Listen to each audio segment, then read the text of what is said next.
آپ کو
جس کی تفسیر میں حضرت سیدنا امام فخر الدین رازی رحمۃ اللہ تعالیٰ علیہ حنیفہ کی تفسیر کرتے ہوئے فرماتے ہیں المائل الی الحق علی الباطل۔ حنیف کہتے ہیں ہر طرح کے باطل سے منہ موڑ کر حق کی طرف رغبت کرے اسے حنیفہ کہتے ہیں۔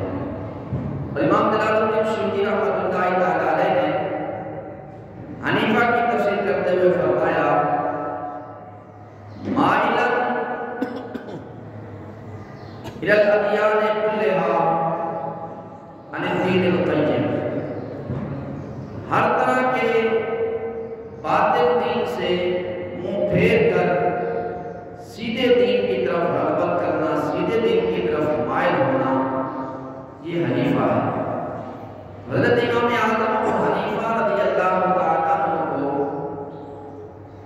ابو حنیفہ اس لیے کہتے ہیں کیونکہ آپ ہر طرح کے باطل سے منہ پھیر کر دین حق، دین اسلام کی طرف آپ نے رغبت کی، اس وجہ سے آپ کو ابو حنیفہ کہا جاتا ہے۔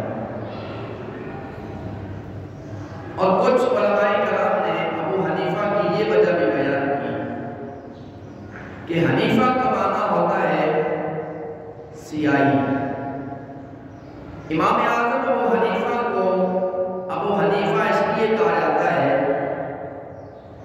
کیونکہ یا تو یہ وجہ ہے کہ امام صاحب قلم اور سیاہی اپنے ساتھ رکھتے تھے، جب بھی کہیں دین سے کوئی بات ملتی تو اسے لکھ لیا کرتے تھے، یا یہ وجہ ہے کہ امام اعظم کے درس میں علماء کرام کثرت کے ساتھ ہوتے تھے، وہ قلم اور سیاہی اپنے ساتھ رکھتے تھے، جب بھی امام اعظم کوئی دین کی بات بتاتے، کوئی فقہ کا اصول بتاتے تو اسے وہ لکھ لیا کرتے تھے۔ اس وجہ سے آپ کو کہا گیا ابو حنیفہ کہ یہ سیاہی کے باب ہے، اس وجہ سے آپ کو ابو حنیفہ کہا جاتا ہے۔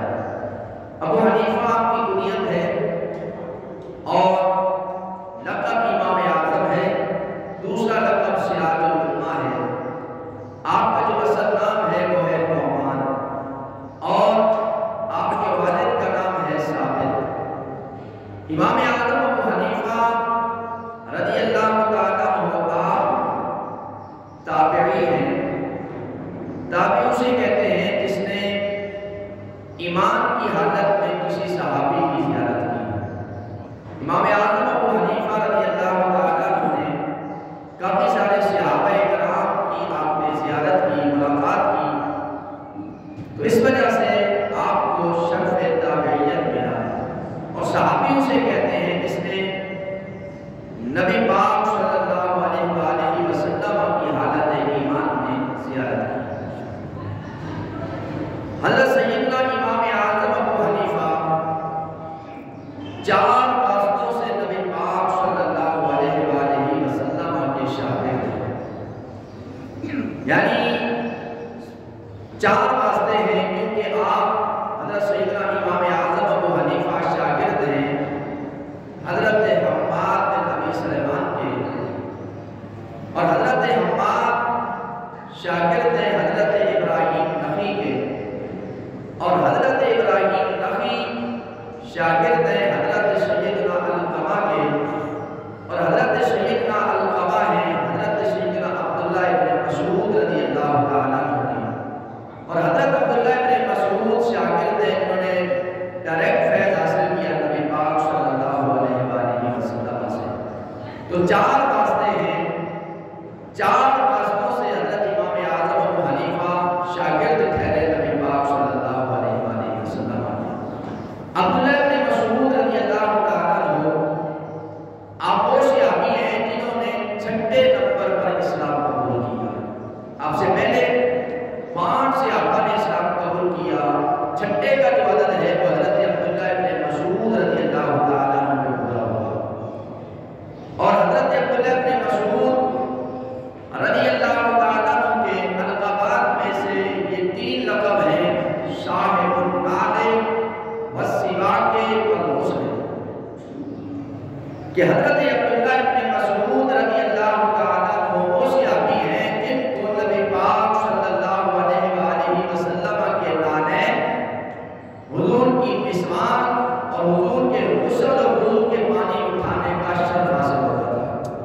یعنی نبی پاک صلی اللہ علیہ وآلہ وسلم جب بھی کہیں تشریف لے جاتے یا کہیں تشریف لے آتے، مسجد میں آتے، مسجد سے جاتے، جو صحابی جوتے اٹھا کے حضور کی نالین اٹھا کے رکھتے، وہ حضرت سیدنا عبداللہ ابن مسعود رضی اللہ تعالیٰ عنہ ہیں۔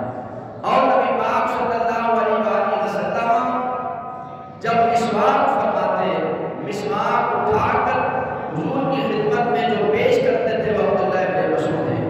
جب حضور مسواک فرما لیتے تو حضور جس ہستی کو مسواک دیتے وہ عبداللہ ابن مسعود ہیں۔ حضرت عائشہ صدیقہ رضی اللہ تعالیٰ عنہا فرماتی ہیں نبی پاک صلی اللہ علیہ وآلہ وسلم گھر کی جتنی چیزیں استعمال فرماتے تھے ان سب سے زیادہ جس چیز کو استعمال فرماتے وہ مسواک ہے۔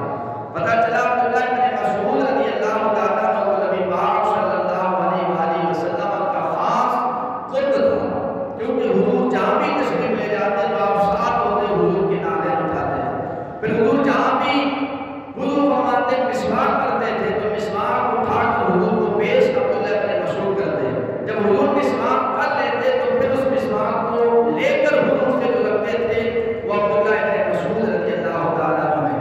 اور نبی پاک صلی اللہ علیہ وآلہ وسلم جب حضور فرماتے تو پانی جو پیش کرتے تھے اور جو پانی ڈالتے تھے وہ حضرت سیدنا عبداللہ ابن مسعود رضی اللہ تعالیٰ عنہ ہے۔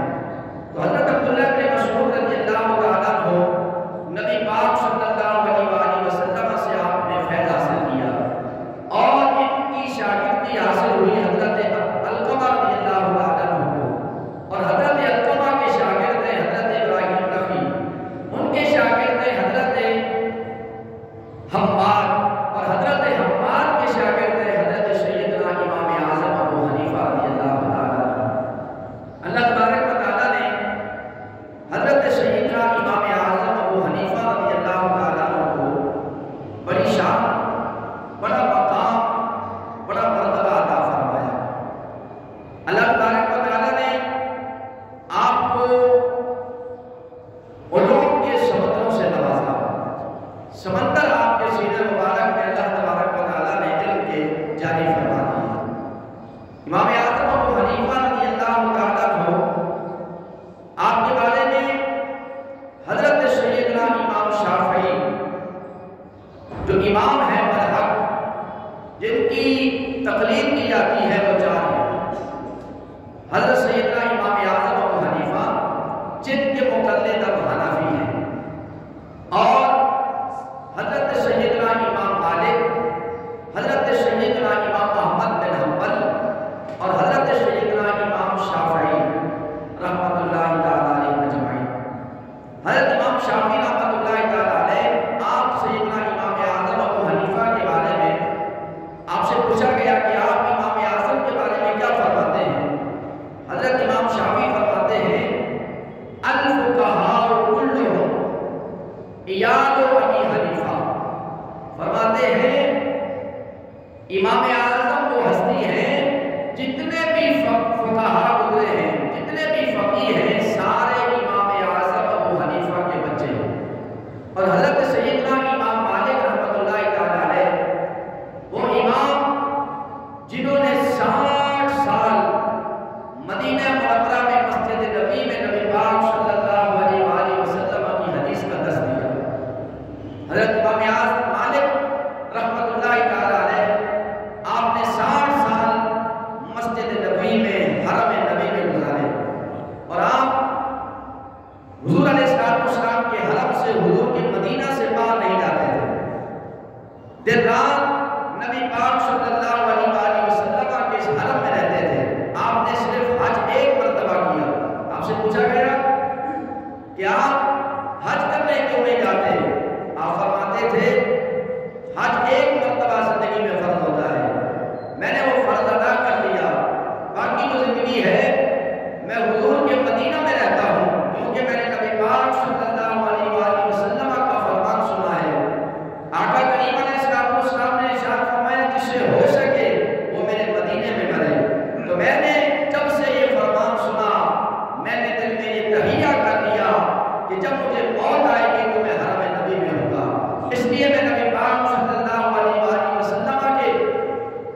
کے حوالے سے سماعت کریں۔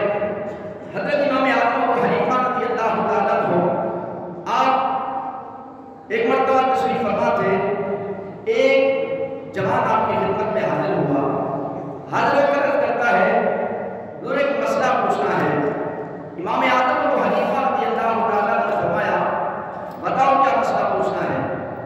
اس نے کہا حضور ایک بچہ اس نے عشاء کی نماز ادا کی، عشاء کی نماز ادا کرنے کے بعد وہ سو گیا، پھر رات کو اس کی آنکھ کھلی تو اس پر غسل فرض ہو چکا تھا، یعنی احترام کی صورت میں اس پر غسل فرض ہو گیا۔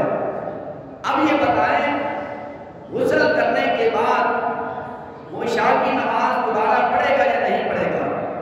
امام اعظم ابو حنیفہ رضی اللہ تعالیٰ عنہ آپ نے فرمایا وہ عشاء کی نماز دوبارہ پڑھے گا، اس پر دوبارہ پڑھنا فرض ہے۔ وہ بچہ وہ جوان مسئلہ پوچھ کر چلا گیا۔ شاگردوں نے کہا حضور یہ بات ہماری سمجھ میں نہیں آئی کہ اگر کوئی شخص عشاء کی نماز پڑھ کر سو جائے، پھر اگر اس پر غسل فرض ہو جائے تو کیا وہ عشاء کی نماز دوبارہ پڑھے گا؟ امام اعظم ابو حنیفہ رضی اللہ تعالیٰ عنہ نے ارشاد فرمایا یہ ہر ایک کے لیے نہیں ہے۔ اور دراصل بات یہ ہے یہ جو جوان آیا تھا یہ بڑے شرم و حیا والا تھا، اس نے یہ مسئلہ اپنے لیے پوچھا ہے۔ اس کا سوال یہ تھا کہ ایک بچے نے عشاء کی نماز پڑھ کر سو گیا، پھر اس پر غسل فرض ہو گیا۔ امام صاحب نے فرمایا جب اس نے عشاء کی نماز پڑھی تھی تو اس وقت یہ نابالغ تھا، کیونکہ اس نے کہا ایک بچے نے، اور بچہ اسے کہتے ہیں جو ابھی بالغ نہ ہو۔ اس وقت یہ نابالغ تھا، اس نے عشاء کی نماز پڑھ کر سو گیا، پھر رات کے وقت ہی یہ بالغ ہو گیا، کیونکہ غسل جو فرض ہوتا ہے وہ بالغ پر ہوتا ہے، احترام جسے ہوتا ہے وہ بالغ کو ہوتا ہے، نابالغ کو نہیں ہوتا۔ پھر رات کے وقت میں ہی، یعنی جب ابھی عشاء کی نماز کا وقت باقی تھا، کیونکہ عشاء کی نماز کا وقت فجر کی اذانوں تک ہوتا ہے، فجر کا وقت شروع ہونے تک ہوتا ہے، فرمایا رات میں ہی یہ بالغ ہو گیا۔ اب اس پر جب غسل فرض ہوا، اس نے بلوغت کی دہلیز پر قدم رکھا۔ جب اس نے عشاء پڑھی تھی اس وقت یہ نابالغ تھا، بچہ تھا، اس وقت اس پر نماز فرض نہیں تھی۔ اس نے پڑھ تو نہیں، کیونکہ اگر چھوٹا بچہ نماز پڑھے تو اس کے لیے یہ نفل ہوتا ہے، فرض نہیں ہوتے۔ نابالغ پر نماز فرض نہیں ہوتی، فرمایا اس وقت اس پر عشاء کی نماز فرض نہیں تھی، اس نے پڑھ لی تھی۔ پھر رات میں جب یہ بالغ ہوا، بالغ ہونے کے بعد اس پر نماز فرض ہو گئی، فرمایا اب اس کے لیے حکم یہ ہے کہ اب یہ عشاء کی نماز دوبارہ پڑھے، کیونکہ اب جب بالغ ہو گیا، بالغ ہونے کے بعد اس پر نماز فرض ہو چکی ہے، اگر فرض ادا نہیں کرے گا تو گنہگار ہوگا۔ فرمایا یہ اس کے لیے مسئلہ ہے جو عشاء کی نماز بالغ ہونے سے پہلے پڑھ لے، پھر رات میں ہی بالغ ہو جائے تو پھر اس پر عشاء کی نماز دوبارہ پڑھنا فرض ہے۔ یہ ہر اس نماز کا حکم ہوگا جس کا وقت ابھی باقی ہو، دوسرے وقت میں وقت ختم ہونے سے پہلے اگر کوئی بالغ ہو جاتا ہے تو نماز دوبارہ پڑھنا اس پر فرض ہو جائے گی۔ ایسے ہی امام اعظم ابو حنیفہ رضی اللہ تعالیٰ عنہ سے ایک خاتون آپ کی بارگاہ میں آئی، امام اعظم تشریف فرما تھے، اس وقت آپ کے ارد شاگرد بھی بیٹھے ہوئے تھے۔ اس نے ایک سیب امام اعظم ابو حنیفہ رضی اللہ تعالیٰ عنہ کو دیا۔ جب اس نے سیب پیش کیا، حاضرین سمجھ رہے تھے کہ شاید امام اعظم کی بارگاہ میں یہ تحفہ بھیجا گیا ہے۔ جب سیب اس خاتون نے دیا تو امام اعظم ابو حنیفہ رضی اللہ تعالیٰ عنہ نے اس سیب کے 2 ٹکڑے کیے، 2 ٹکڑے کر کے اس خاتون کو اس سیب واپس کر دیا۔ حاضرین نے کہا حضور اس نے آپ کو یہ تحفہ پیش کیا ہے اور آپ نے سیب کے 2 ٹکڑے کر کے اسے واپس کر دیے۔ امام اعظم ابو حنیفہ رضی اللہ تعالیٰ عنہ آپ نے فرمایا اس نے مجھے تحفہ نہیں دیا، یہ مسئلہ پوچھنا چاہتی تھی، اور اس نے وہ مسئلہ سیب دے کر ہی پوچھا، کیونکہ یہ خاتون ہے، وہ کلام کے ذریعے اس نے مناسب نہیں سمجھا مسئلہ پوچھنا۔ آپ سے پوچھا گیا حضور یہ کیا مسئلہ پوچھنا چاہتی تھی؟ آپ نے ارشاد فرمایا عورت کو ہر مہینے میں مخصوص ایام آتے ہیں، اس مخصوص ایام میں نماز عورت نہیں پڑھ سکتی، روزہ نہیں رکھ سکتی، کافی چیزیں اس کے لیے منع ہوتی ہیں۔ پھر جب وہ مخصوص ایام ختم ہو جاتے ہیں پھر وہ غسل کرے گی، غسل کر کے اب نماز پڑھ سکتی ہے، قرآن پڑھ سکتی ہے، مسجد میں آ سکتی ہے، ورنہ ان ایام میں نہ تو وہ نماز پڑھ سکتی ہے، نہ روزہ رکھ سکتی ہے، نہ اعتکاف کر سکتی ہے، نہ مسجد میں آ سکتی ہے، اور نہ ہی وہ حرم میں داخل ہو کر حرم کا طواف کر سکتی ہے، اور نہ جو میاں بیوی کے معاملات ہوتے ہیں وہ بھی ان ایام میں جائز نہیں ہوتے۔ فرمایا یہ خاتون مسئلہ پوچھنے آئی، اس نے جو مجھے سیب دیا اس کی ایک سائڈ سرخ تھی، دوسری سائڈ زرد تھی۔ اس نے کہا جب مخصوص ایام آتے ہیں کبھی وہ سرخ ہوتے ہیں، کبھی اس کا جو خون ہوتا ہے وہ زرد ہوتا ہے، آپ بتائیں میں غسل کب کروں گی؟ میں نے اس سیب کے 2 ٹکڑے کیے، اندر سے وہ سیب سفید تھا، میں نے اسے مسئلہ یہ بتایا کہ جب خون ختم ہو جائے، پانی سفید ہو جائے تو تب غسل کر کے وہ خاتون پاک ہو سکتی ہے، اسے پہلے پاک نہیں ہوگی۔ فرمایا میں نے یہ مسئلہ بتایا ہے۔ ایسے امام اعظم ابو حنیفہ رضی اللہ تعالیٰ عنہ، آپ کے شاگردوں میں سب سے بڑے شاگرد حضرت سیدنا امام ابو یوسف رحمۃ اللہ تعالیٰ علیہ ہیں۔ ایک مرتبہ امام ابو یوسف رحمۃ اللہ تعالیٰ علیہ بیمار ہو گئے، سخت بیماری میں مبتلا ہو گئے۔ امام اعظم ابو حنیفہ رضی اللہ تعالیٰ عنہ ان کی عیادت کے لیے تشریف لے گئے۔ جب امام اعظم ابو حنیفہ ان کے گھر میں گئے، اس وقت بیماری کی وجہ سے امام ابو یوسف بے ہوشی کی حالت میں تھے۔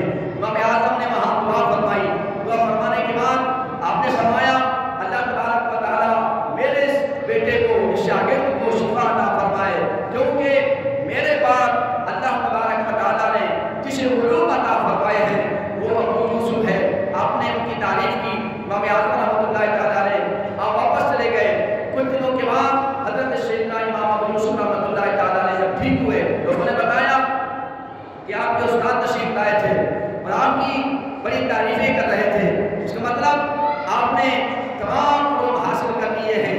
امام ابو یوسف رحمۃ اللہ تعالیٰ علیہ آپ نے سوچا کہ جب میں نے ہر طرح کا علم حاصل کر لیا، اب میں مزید پڑھنا چھوڑ دیتا ہوں، درس و تدریس شروع کر دیتا ہوں۔ امام ابو یوسف رحمۃ اللہ تعالیٰ علیہ آپ نے درس و تدریس کا سلسلہ شروع کر دیا۔ امام اعظم ابو حنیفہ رحمۃ اللہ تعالیٰ علیہ آپ کو جب یہ خبر ہوئی کہ ابو یوسف انہوں نے پڑھنا چھوڑ دیا ہے اور درس و تدریس کا سلسلہ شروع کر دیا ہے، امام اعظم ابو حنیفہ رحمۃ اللہ تعالیٰ علیہ نے ایک شخص کو بھیجا، فرمایا جاؤ ابو یوسف کے پاس جا کر ان سے ایک مسئلہ پوچھ کر آؤ۔ وہ شخص حضرت امام ابو یوسف رحمۃ اللہ تعالیٰ علیہ کے پاس چلا گیا۔ آپ کے سامنے اس وقت حلقہ لگا ہوا تھا، کافی لوگ سوالات کر رہے تھے، علم حاصل کر رہے تھے۔ وہ شخص آیا، آ کر مجمع کی ایک سائڈ پر ایک کونے میں بیٹھ گیا۔ جب آپ امام ابو یوسف رحمۃ اللہ علیہ لوگوں کے سوالوں کے جواب دینے سے فارغ ہوئے، وہ شخص کھڑا ہو گیا۔ اس نے کہا کہ میں نے ایک مسئلہ پوچھنا ہے۔ امام یوسف رحمۃ اللہ تعالیٰ نے فرمایا بتاؤ کیا مسئلہ پوچھنا ہے؟ اس نے کہا وہ مسئلہ یہ ہے کہ ایک شخص نے دھوبی کو کپڑے دیے دھونے کے لیے، کچھ عرصے کے بعد جب وہ لینے گیا تو اس دھوبی نے اسے کپڑے نہیں دیے، چونکہ وہ اچھا سوٹ تھا۔ دھوبی کی نیت خراب ہو گئی، اس نے اسے کہا کہ جی وہ سوٹ گم ہو گیا ہے، اور اس نے یہ ارادہ کر لیا کہ یہ میں خود اپنے پاس رکھوں گا، اسے استعمال کروں گا۔ لیکن کچھ دنوں کے بعد ہی اللہ تعالیٰ نے اسے ہدایت دی، اس کے دل میں خوف خدا پیدا ہوا، تو اس نے جس سے کپڑے جو دے کر گیا تھا دھونے کے لیے اسے بلایا۔ اس نے کہا کہ آؤ جی آپ کا سوٹ مل گیا ہے، آپ اپنا سوٹ لے جائیں۔ اب مسئلہ یہ ہے جس شخص نے کپڑے دھونے کے لیے دیے ہیں، اب جب وہ لینے کے لیے گیا ہے، آیا کہ دھلائی کی جو اجرت ہے اس پر دینا ضروری ہے یا نہیں؟ امام صاحب نے فرمایا اگر دینا ضروری ہے، تو آپ نے کہنا یہ مسئلہ ٹھیک نہیں ہے، غلط ہے۔ اگر وہ کہیں کہ اجرت دینا ضروری نہیں، تب بھی آپ نے کہنا یہ مسئلہ غلط ہے۔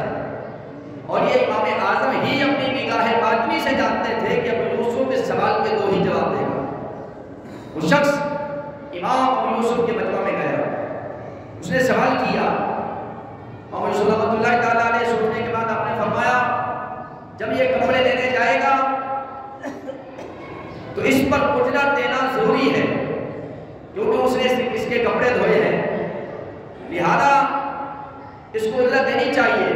جب آپ نے یہ مسئلہ بتایا تو شخص نے کہا کہ امام صاحب یہ مسئلہ غلط ہے۔ پھر آپ نے تھوڑی دیر سوچا، سوچنے کے بعد فرمایا بھائی اجرت دینا واجب نہیں ہے۔ اس نے کہا حضور یہ بھی مسئلہ غلط ہے۔ اتنی بات ہوئی، وہ شخص مجمع سے اٹھ کر چلا گیا۔ امام یوسف رحمۃ اللہ علیہ فرماتے ہیں میں سوچتا رہا، ساری رات سوچا کہ اس مسئلے کا جواب کیا ہوگا۔ اس طریقے سے بتایا تو اس نے کہا مسئلہ غلط ہے، اس طریقے سے بتایا تو اس نے کہا یہ مسئلہ غلط ہے۔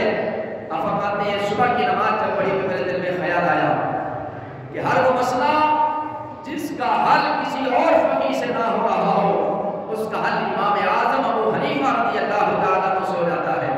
فرماتے ہیں صبح کی نماز پڑھنے کے بعد میں امام اعظم ابو حنیفہ کی خدمت میں حاضر ہوا۔ آپ اس وقت لوگوں کو درس دے رہے تھے۔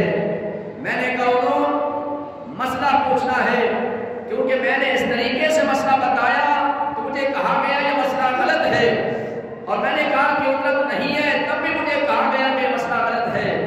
امام اعظم ابو حنیفہ رضی اللہ تعالیٰ عنہ آپ نے فرمایا پہلے اس دھوبی سے پوچھا جائے گا یہ بتاؤ کہ تمہاری نیت ان کے کپڑوں پر دھونے سے پہلے بدلی تھی یا دھونے کے بعد؟ اگر اس دھوبی کی نیت کپڑے دھونے کے بعد بدلی ہے تو اس شخص پر اجرت دینا واجب ہے، کیونکہ اس نے کپڑے اس کے لیے دھوئے تھے۔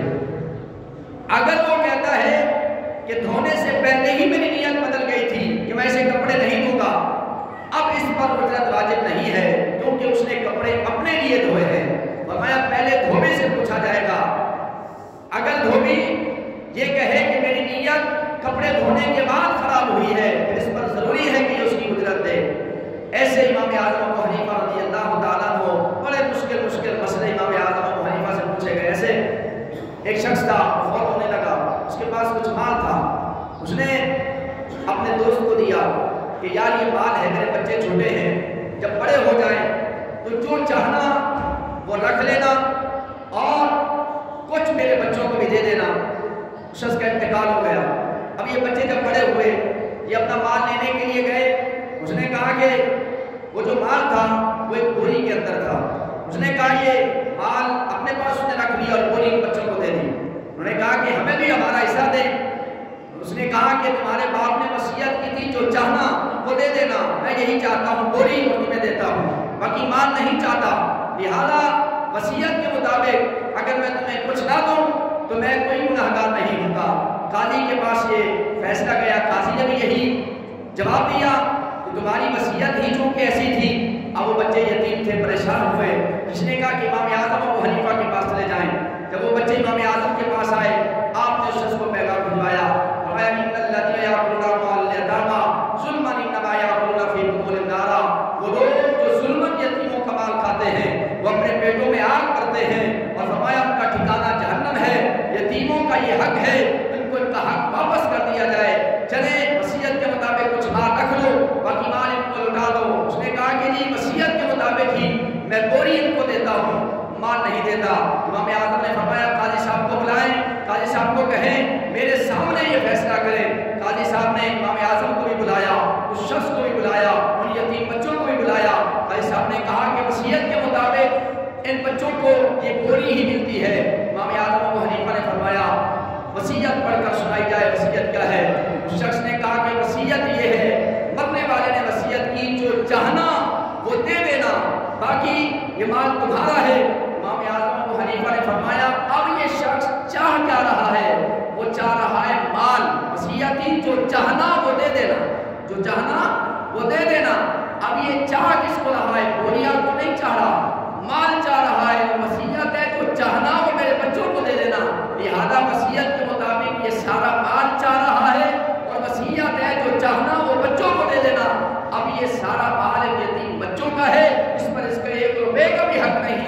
چنانچہ قاضی نے یہ فیصلہ سنا دیا کہ امام اعظم کے فتوے کے مطابق امام اعظم نے یہ فتویٰ دیا ہے کہ جو چاہنا وہ دے دینا، تو یہ مال ہی چاہ رہا ہے، لہٰذا اس پر تیرا کوئی حق نہیں ہے کہ یتیموں کو دے دے۔ امام اعظم نے فرمایا میں نے تمہیں کہا تھا تھوڑا بہت رکھ دو، اب جب تم نے میری بات نہیں مانی، اب شریعت کے مسئلے کے مطابق تمہیں 1 روپے کا بھی حق نہیں رکھتے، کیونکہ یہ جو یتیموں کا مال ہوتا ہے وہ یتیموں کو سپورٹ کیا جاتا ہے، اس پر ظلماً ناحق قبضہ نہیں کیا جاتا، کیونکہ جو ظلم اور ناحق طور پر قبضہ کرتا ہے اللہ فرماتا ہے وہ اپنے بیٹوں میں آگ بھرتا ہے۔ اللہ کریم کی بارگاہ میں دعا ہے اللہ تعالیٰ ہم سب کو اعمال صالحہ کی توفیق عطا فرمائے۔